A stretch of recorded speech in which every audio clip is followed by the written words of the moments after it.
നമസ്തേ, ഞാൻ ശിവൻ, പാല brilliant studies സെൻ്ററിൽ നിന്നും. കേരളത്തിലെ ഗവൺമെൻറ് മേഖലയിലെയും അർദ്ധ സർക്കാർ മേഖലയിലെയും സ്വകാര്യ മേഖലയിലെയും എഞ്ചിനീയറിംഗ് കോളേജുകളിലോട്ടുള്ള കീം 2025 എഞ്ചിനീയറിംഗ് റാങ്ക് ലിസ്റ്റ് ഉപയോഗിച്ചിട്ടുള്ള അലോട്ട്മെൻറ്റ് പ്രോസസ്സുകൾക്ക് തുടക്കമായിരിക്കുന്നു. നമുക്കറിയാം, എഞ്ചിനീയറിംഗിൻ്റെ മാത്രമാണ് ഈ ഓപ്ഷൻ രജിസ്ട്രേഷൻ നടക്കുന്നത്. മെഡിക്കലിൻ്റെയോ ബിഫാമിൻ്റെയോ ആർക്കിടെക്ചറിൻ്റെയോ ഓപ്ഷൻസ് ഇതിൻ്റെ കൂടെ സമർപ്പിക്കേണ്ടതായിട്ടില്ല. ആദ്യ 2 റൗണ്ടുകൾക്കുള്ള ഓപ്ഷൻ രജിസ്ട്രേഷനാണ് ഇപ്പോൾ ക്ഷണിച്ചിരിക്കുന്നത്. അലോട്ട്മെൻറ്റ് കൊടുക്കുവാൻ ഒരവസരം മാത്രമേ ഉണ്ടായിരിക്കുകയുള്ളൂ.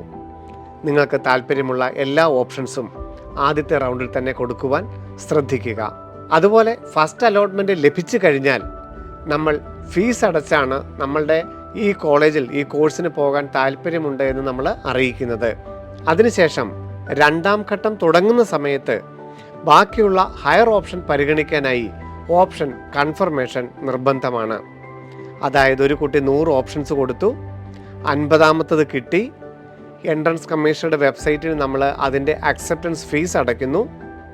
2ാം ഘട്ടം തുടങ്ങുന്ന സമയത്ത് കേരളയുടെ വെബ്സൈറ്റിൽ കയറി ബാക്കിയുള്ള 49 ഓപ്ഷൻസ് കിട്ടിയതിനേക്കാളും മുകളിലുള്ള ഹയർ ഓപ്ഷൻസിനെ 2ാം ഘട്ടത്തിൽ പരിഗണിക്കണമെങ്കിൽ ഓപ്ഷൻ കൺഫർമേഷൻ നിർബന്ധമാണ്. ഓപ്ഷൻ കൺഫർമേഷൻ നടത്തി നമുക്ക് 2ാം ഘട്ടത്തിൽ മറ്റൊരു സീറ്റ് കിട്ടിയാൽ ആദ്യ റൗണ്ടിലെ സീറ്റ് നഷ്ടപ്പെടുകയും 2ാമത്തെ റൗണ്ടിൽ കിട്ടിയ സീറ്റിൽ അഡ്മിഷൻ എടുക്കുകയും ചെയ്യണം. 2ാം ഘട്ടത്തിൽ കിട്ടിയ കോളേജിലാണ് എല്ലാ സർട്ടിഫിക്കറ്റുകളും ബാക്കിയുള്ള തുകയുമായി നമ്മൾ പോയി അഡ്മിഷൻ ഉറപ്പാക്കേണ്ടത്. കീം 2025 എഞ്ചിനീയറിംഗ് വിഭാഗത്തിൽ ഗവൺമെൻറ് മേഖലയും അർദ്ധ സർക്കാർ മേഖലയും സ്വകാര്യ മേഖലയിലുമൊക്കെ ഒരു കോളേജും ഒരു കോഴ്സിനെയുമാണ് ഒരു ഓപ്ഷൻ എന്ന് പറയുന്നത്. അത് 1 മുതൽ 1000 വരെയോ എത്ര ഓപ്ഷൻസും അവനവൻ്റെ പ്രൊഫൈലിൽ എത്ര ഓപ്ഷൻസ് ഉണ്ടോ അത് മുഴുവൻ കൊടുക്കാനുള്ള അവകാശം ഓരോ കുട്ടിക്കുമുണ്ട്. പക്ഷേ പോകാവുന്ന കോളേജും കോഴ്സും ആയിരിക്കണമെന്ന് നിർബന്ധം. Website ce.kerala.gov.in KEAM 2025 candidate portal. നോട്ടിഫിക്കേഷനിലൂടെ നമുക്കൊന്ന് കണ്ണോടിക്കാം. KEAM 2025 options invited. 16-ാം തീയതി രാവിലെ 11 മണി വരെ മാത്രമാണ് ഓപ്ഷൻ രജിസ്റ്റർ ചെയ്യുവാനുള്ള അവസരം. അതിനുശേഷം 17-ാം തീയതി അലോട്ട്മെൻറ്റ് പ്രഖ്യാപിക്കുകയും എന്തെങ്കിലും കറക്ഷൻ ഉണ്ടെന്നുണ്ടെങ്കിൽ അത് മാറ്റി ജൂലൈ 18-ാം തീയതി ആദ്യഘട്ട അലോട്ട്മെൻറ്റ് പ്രസിദ്ധീകരിക്കും. 18-ാം തീയതി മുതൽ 21-ാം തീയതി വരെ നമുക്ക് കേരള എൻട്രൻസ് കമ്മീഷനുടെ വെബ്സൈറ്റിൽ കയറി അലോട്ട്മെൻറ്റ് ലഭിച്ച വിദ്യാർത്ഥികൾ സീറ്റ് അക്സെപ്റ്റൻസ് ഫീസ് അടയ്ക്കേണ്ടതാണ്. ഗവൺമെൻറ് കോളേജുകളാണ് കിട്ടിയതെങ്കിൽ 9,000 രൂപയും, അർദ്ധ സർക്കാർ അതുപോലെ സ്വകാര്യ മേഖലയിലുള്ള കോളേജുകളാണ് കിട്ടിയതെങ്കിൽ 10,000 രൂപയുമായിരിക്കും അടയ്ക്കേണ്ടതായി വരിക. ഈ ഘട്ടത്തിൽ 12 ഗവൺമെൻറ് കോളേജുകളും അർദ്ധ സർക്കാർ കോളേജുകളും സ്വകാര്യ മേഖലയിലുള്ള കോളേജുകളുമാണ് ഉൾപ്പെടുത്തിയിരിക്കുന്നത്. റിസർവേഷന്റെ അടിസ്ഥാനത്തിൽ തന്നെ ആയിരിക്കും ആദ്യഘട്ട അലോട്ട്മെൻറ്റ്. OEC, SC, ST വിഭാഗങ്ങൾ 500 രൂപ മാത്രമാണ് ഫീസായി അടയ്ക്കേണ്ടത്. സീറ്റ് ലഭിച്ചതിന് ശേഷം അവർ പ്രത്യേകിച്ച് സീറ്റ് അക്സെപ്റ്റൻസ് ഫീസായി അടയ്ക്കേണ്ടതായിട്ട് ഇല്ലതാനും അവരെ ട്യൂഷൻ ഫീസിൽ നിന്നും ഒഴിവാക്കിയിരിക്കുന്നതാണ്. ഗവൺമെൻറ് മേഖലയിലെയും സ്വകാര്യ മേഖലയിലെയും കോളേജുകളെക്കുറിച്ചും അവിടെയുള്ള കോഴ്സുകളുടെയും വളരെ ഡീറ്റെയിൽ ആയിട്ടുള്ള നോട്ടിഫിക്കേഷൻ നോക്കി നിങ്ങളുടെ പ്രിഫറൻസ് ഓർഡർ തയ്യാറാക്കുക. ഒരു കുട്ടിക്ക് എത്ര വേണമെങ്കിലും ഓപ്ഷൻ രജിസ്റ്റർ ചെയ്യാം. പക്ഷേ ആദ്യത്തെ 2 അലോട്ട്മെൻറ്റുകൾക്ക് വേണ്ടി ഒരിക്കൽ മാത്രമേ ഓപ്ഷൻ രജിസ്റ്റർ ചെയ്യാൻ അവസരം ഉണ്ടായിരിക്കുകയുള്ളൂ. ce.kerala.gov.in എന്ന വെബ്സൈറ്റിൽ നമ്മൾ ആപ്ലിക്കേഷൻ നമ്പറും പാസ്വേഡ് ഉപയോഗിച്ച് ലോഗിൻ ചെയ്ത് ഇടത്ത് സൈഡിൽ ഓപ്ഷൻ രജിസ്ട്രേഷൻ എന്ന ലിങ്ക് ക്ലിക്ക് ചെയ്യുന്നു. ആദ്യം നമുക്കൊരു വെരിഫിക്കേഷനാണ്. നമ്മൾ ഫെബ്രുവരി മാസത്തിൽ കീമിന് അപ്ലൈ ചെയ്തപ്പോൾ കൊടുത്തിരിക്കുന്ന മൊബൈൽ നമ്പറിലോട്ടോ അല്ലെങ്കിൽ ഇമെയിലിലോട്ടോ നമുക്കൊരു OTP വരും. ആ OTP എൻ്റർ ചെയ്തതിന് ശേഷം മാത്രമേ നമുക്ക് പേയ്മെൻറ്റിലോട്ട് പോകാനായിട്ട് സാധിക്കുകയുള്ളൂ. 2,000 രൂപയാണ് നമ്മൾ പേയ്മെൻറ്റായി ചെയ്യേണ്ടത്. ഓൺലൈനായിട്ട് നമുക്ക് പേയ്മെൻറ്റ് അടയ്ക്കാനായിട്ട് സാധിക്കും.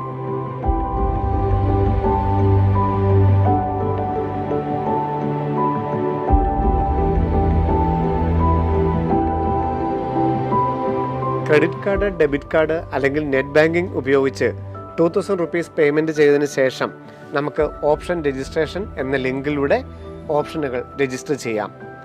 ഓപ്ഷൻ രജിസ്ട്രേഷൻ ലിങ്കിൽ പ്രവേശിച്ചു കഴിഞ്ഞാൽ ഇടത്ത് സൈഡിൽ ഒരു കുട്ടിക്ക് അവൈലബിൾ ആയിട്ടുള്ള ഓപ്ഷൻസ് കാണും.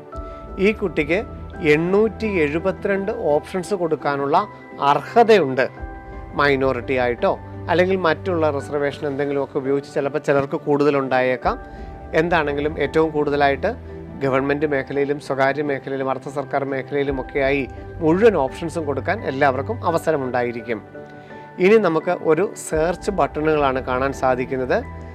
ഇപ്പം ചില കുട്ടികൾക്ക് കമ്പ്യൂട്ടർ സയൻസ് ആദ്യം കൊടുക്കണം എന്നായിരിക്കും ആഗ്രഹം, ചിലർക്ക് ഇലക്ട്രിക്കലായിരിക്കാം, ഇലക്ട്രോണിക്സ് ആയിരിക്കാം. അതിന് എളുപ്പത്തിലായിട്ട് നമുക്ക് ഏത് കോഴ്സാണോ കൊടുക്കേണ്ടത് അത് ആദ്യം നമുക്ക് സെലക്ട് ചെയ്യാൻ സാധിക്കും. അങ്ങനെയാണെങ്കിൽ കമ്പ്യൂട്ടർ സയൻസിൻ്റെ മാത്രം ഓപ്ഷൻസാണ് വരുന്നത്. ഏറ്റവും മുകളിൽ 145 ഓപ്ഷൻസാണ് കമ്പ്യൂട്ടർ സയൻസിന് മാത്രമായിട്ട് ഈ കുട്ടിക്ക് കൊടുക്കാനായിട്ടുള്ളത്.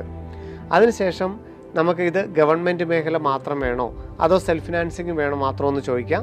ഇത് നമ്മുടെ സെർച്ചിങ്ങിൻ്റെ എളുപ്പത്തിന് വേണ്ടി മാത്രമാണ് ഇങ്ങനെ കൊടുക്കുന്നത്. നമ്മളിപ്പോൾ ഗവൺമെൻറ് എന്ന് മാത്രം കൊടുത്തപ്പോൾ 10 ഗവൺമെൻറ് കോളേജുകളിലാണ് ഓപ്ഷൻ രജിസ്റ്റർ ചെയ്യാൻ അർഹതയുള്ളത്.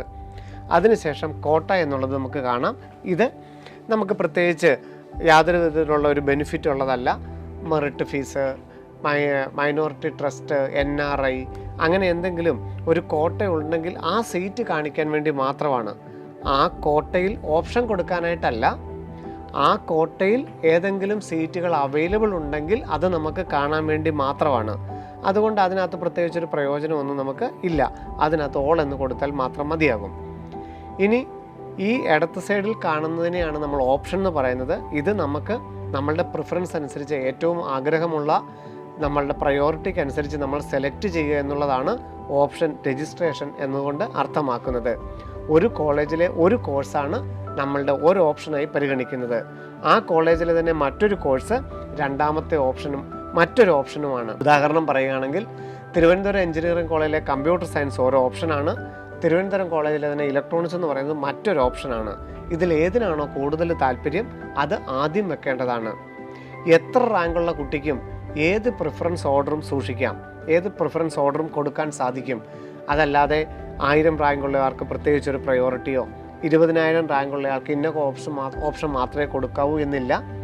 നമ്മളുടെ താല്പര്യം എന്താണോ, നമ്മളുടെ ആഗ്രഹം എന്താണോ അത് എൻട്രൻസ് കമ്മീഷനെ അറിയിക്കുക എന്നുള്ളതാണ് ഓപ്ഷൻ രജിസ്ട്രേഷൻ.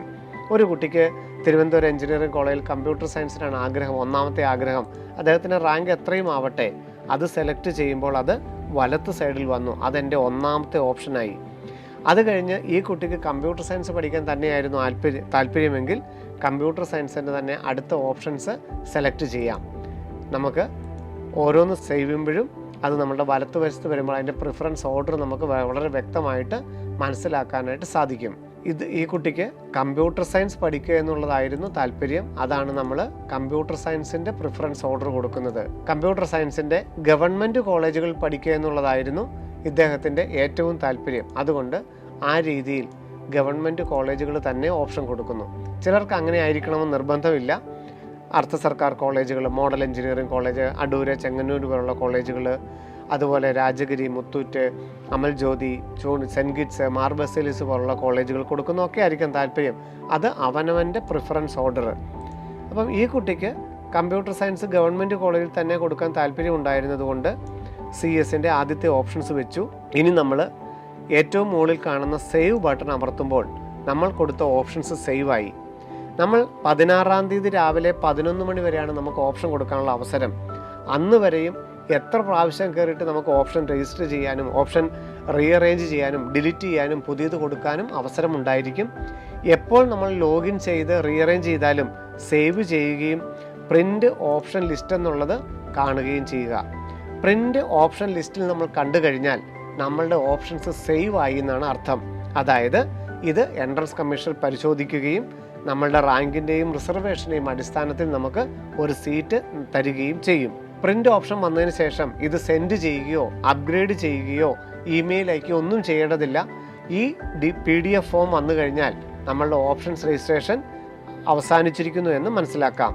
ഇത് 16-ാം തീയതി രാവിലെ 11 മണി വരെ എപ്പോൾ വേണമെങ്കിലും ചേഞ്ച് ചെയ്യാനും സേവ് ചെയ്യാനുമുള്ള അവകാശവും ഉണ്ടായിരിക്കും. ഇനി ഇതിൽ തന്നെ ഓപ്ഷൻ്റെ പ്രിഫറൻസ് ഓർഡർ ചേഞ്ച് ചെയ്യുന്നതിനോ ഡിലീറ്റ് ചെയ്യുന്നതിനോ ഒക്കെ ഒരു കുട്ടിക്ക് അവസരം ഉണ്ടായിരിക്കും. എല്ലാ ഓപ്ഷൻസും വേണമെങ്കിൽ ഡിലീറ്റ് ചെയ്തിട്ട് ആദ്യം മുതൽ മറ്റൊരു ഓർഡറിൽ വേണേൽ കൊടുക്കാനുള്ള അവസരവും ഉണ്ടായിരിക്കും. ഇനി മറ്റൊരു കുട്ടിക്ക് താല്പര്യം തിരുവനന്തപുരം എഞ്ചിനീയറിംഗ് കോളേജിൽ തന്നെ പഠിക്കുക എന്നുള്ളതാണ്. കമ്പ്യൂട്ടർ സയൻസ് ആണെങ്കിലും ഇലക്ട്രോണിക്സ് ആണെങ്കിലും ഇലക്ട്രിക്കൽ ആണെങ്കിലും ഒരു കോളേജിൽ തന്നെ പഠിക്കുക എന്നുള്ളതായിരുന്നു താല്പര്യം.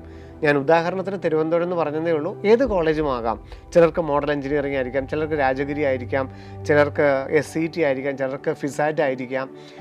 ഏത് കോളേജാണെങ്കിലും ഒരു കോളേജിനാണ് പ്രിഫറൻസ് കൊടുക്കേണ്ടതെങ്കിൽ അദ്ദേഹം ആ രീതിയിൽ ക്രമീകരിക്കുന്നു. ഇവിടെ ഓളെന്ന് തന്നെ കൊടുക്കുന്നു, ഗവൺമെൻറ് എഞ്ചിനീയറിംഗ് കോളേജിൽ നിന്ന് കൊടുക്കുന്നു. നമ്മൾ ആദ്യം തിരുവനന്തപുരം എഞ്ചിനീയറിംഗ് കോളേജിൽ ഏത് കോഴ്സാണോ കൊടുക്കുന്നത്, കാരണം അവിടെ പല കോഴ്സുകളുണ്ട്, അപ്പോൾ ഏത് കോഴ്സിനാണോ നമുക്ക് ആദ്യം താല്പര്യം അത് കൊടുക്കുന്നു. കമ്പ്യൂട്ടർ സയൻസ് എന്ന് കൊടുക്കുന്നു. തിരുവനന്തപുരം എഞ്ചിനീയറിംഗ് കോളേജ് സെലക്ട് ചെയ്തു. തിരുവനന്തപുരം എഞ്ചിനീയറിംഗ് കോളേജിന് ഇലക്ട്രോണിക്സ് ആയിരിക്കാം ചിലർക്ക് താല്പര്യം, അപ്പോൾ അവിടെ ഇലക്ട്രോണിക്സ് സെലക്ട് ചെയ്യുന്നു. അപ്പോൾ ആ കുട്ടിയുടെ ആഗ്രഹം എന്ന് പറഞ്ഞു കഴിഞ്ഞാൽ തിരുവനന്തപുരം എഞ്ചിനീയറിംഗ് കോളേജിൽ ഒരു സീറ്റ് കിട്ടുക എന്നുള്ളതായിരുന്നു. CS Thiruvananthapuram engineering college CS ഒന്നാമത്തെ ഓപ്ഷൻ, തിരുവനന്തപുരം എഞ്ചിനീയറിംഗ് കോളേജിലെ EC രണ്ടാമത്തെ option, Thiruvananthapuram engineering college electronics മൂന്നാമത്തെ ഓപ്ഷൻ. ഇനി അവിടുത്തെ തന്നെ ഇലക്ട്രിക്കൽ ആൻഡ് കമ്പ്യൂട്ടർ സയൻസ് എന്നുള്ളതോ ഒക്കെ പലതരത്തിലുള്ള കോഴ്സുകളുണ്ട്. ഇലക്ട്രിക്കൽ ആൻഡ് കമ്പ്യൂട്ടർ എഞ്ചിനീയറിംഗ് അങ്ങനെ കൊടുക്കുന്നു. ഇനി ഇത്രയും കോഴ്സ് കിട്ടിയില്ലെങ്കിൽ ഇനി മെക്കാനിക്കലുണ്ട്.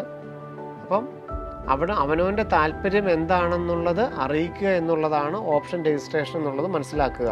ഇനി തിരുവനന്തപുരം എഞ്ചിനീയറിംഗ് കോളേജിൽ പ്രവേശനം കിട്ടുന്നില്ലെങ്കിൽ മറ്റുള്ള കോളേജിൽ കമ്പ്യൂട്ടർ സയൻസ് പഠിക്കാനായിരിക്കാം ചിലർക്ക് താല്പര്യം. ഇത് ഞാൻ നിങ്ങൾക്ക് മനസ്സിലാക്കാൻ എളുപ്പത്തിൽ പറഞ്ഞതേ ഉള്ളൂ. ഇത് 20,000 റാങ്കുള്ള ആൾക്കാരാണെങ്കിലും 25,000 റാങ്കുള്ള ആൾക്കാണെങ്കിലും അവനവൻ്റെ കോളേജിനാണോ കോഴ്സുകൾക്കാണോ പ്രാധാന്യം എന്നുള്ളത് മാത്രമാണ് നിങ്ങൾ ചിന്തിക്കേണ്ടത്.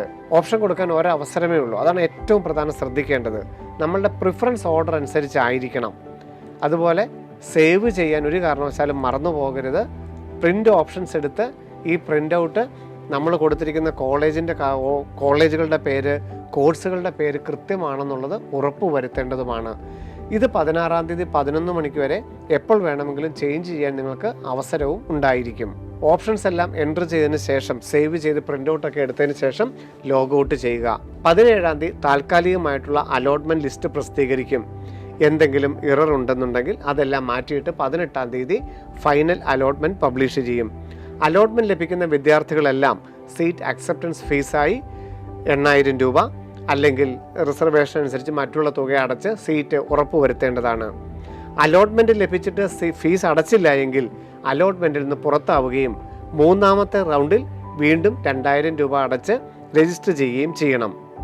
1ാമത്തെ അലോട്ട്മെൻറ്റിൽ സീറ്റ് ഒന്നും ലഭിച്ചില്ല എങ്കിൽ 2ാമത്തെ അലോട്ട്മെൻറ്റിന് വേണ്ടി വീണ്ടും ആ കുട്ടിയെ ഓപ്ഷൻ കൺഫർമേഷൻ ചെയ്ത് പരിഗണിക്കുന്നതായിരിക്കും. എന്നാൽ 2ാം ഘട്ടത്തിൽ ഒരു കുട്ടിക്കും പുതിയതായി ഓപ്ഷനുകൾ രജിസ്റ്റർ ചെയ്യാൻ, അതായത് ആദ്യഘട്ടത്തിൽ കൊടുത്ത കോളേജുകളും കോഴ്സുകളും അല്ലാതെ പുതിയ കോഴ്സുകളോ കോളേജുകളോ ആഡ് ചെയ്യാൻ 2ാം ഘട്ടത്തിൽ അനുവദിക്കുന്നതല്ല. ഉദാഹരണം, തിരുവനന്തപുരം എഞ്ചിനീയറിംഗ് കോളേജിൽ കമ്പ്യൂട്ടർ സയൻസ് മാത്രമേ ഈ 1ാമത്തെ ഘട്ടത്തിൽ വെച്ചിട്ടുള്ളെങ്കിൽ 2ാമത്തെ ഘട്ടത്തിലും അത് മാത്രമേ ആ പ്രൊഫൈൽ ഉണ്ടാവുകയുള്ളൂ. മറ്റുള്ള കോളേജുകളോ കോഴ്സുകളോ കൊടുക്കാൻ ആ കുട്ടിക്ക് അർഹത ഉണ്ടായിരിക്കില്ല. എന്നാൽ 3ാം ഘട്ടത്തിൽ വീണ്ടും വേക്കൻസി ലിസ്റ്റ് പ്രസിദ്ധീകരിക്കുകയും അതിനനുസരിച്ച് പുതിയതായി ഓപ്ഷനുകൾ രജിസ്റ്റർ ചെയ്യാൻ അവസരം ഉണ്ടായിരിക്കുകയും ചെയ്യും. 2ാം ഘട്ട അലോട്ട്മെൻറ്റിൽ ഓപ്ഷൻ കൺഫർമേഷൻ നിർബന്ധമാണ്. ലഭിച്ചതിനേക്കാളും മുകളിലുള്ള പ്രിഫറൻസ് ഓർഡർ പരിഗണിക്കുന്നതിന്. പുതിയ സീറ്റ് ലഭിച്ചാൽ ആ കോളേജ് തീർച്ചയായിട്ടും അഡ്മിഷൻ എടുക്കുകയും അവിടെ പോയി എല്ലാ സർട്ടിഫിക്കറ്റുകളുമായി അഡ്മിഷൻ എടുക്കുകയും ചെയ്യണം. 2ാം ഘട്ടത്തിൽ മാത്രം കോളേജിൽ ചെന്ന് പ്രവേശനം ഉറപ്പാക്കിയാൽ മതിയാകും. കേരള എഞ്ചിനീയറിംഗ് ഓപ്ഷൻ രജിസ്റ്ററുമായി ബന്ധപ്പെട്ട ഏറ്റവും പ്രധാന സംഗതി മാക്സിമം ഓപ്ഷൻസ് രജിസ്റ്റർ ചെയ്യുക. പോകാവുന്ന കോളേജുകളും കോഴ്സുകളുടെയും നമ്മളുടെ താല്പര്യത്തിനനുസരിച്ച് കിട്ടുമോ കിട്ടുകയില്ലോ എന്നല്ല, നമ്മളുടെ താല്പര്യത്തിനനുസരിച്ച് മുഴുവൻ ഓപ്ഷൻസും കൊടുക്കുക.